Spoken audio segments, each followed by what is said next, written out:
Halo kawan, video ini nak tunjukkan cara macam mana resetkan device ini. Pergi default, sangat senang, atau factory reset, menu, pergi device setting, advanced setting, default setting, tekan, ok, dia sudah default. So kita check balik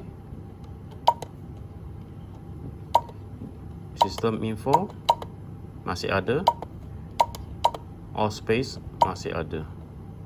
Okey,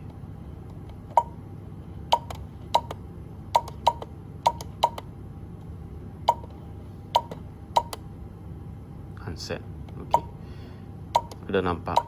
So factory reset dia tak hilangkan data user attendance, tapi dia hanya, tadi saya nak tunjuk ialah dia akan hilangkan, defaultkan schedule, okey, dan department dia akan hilang.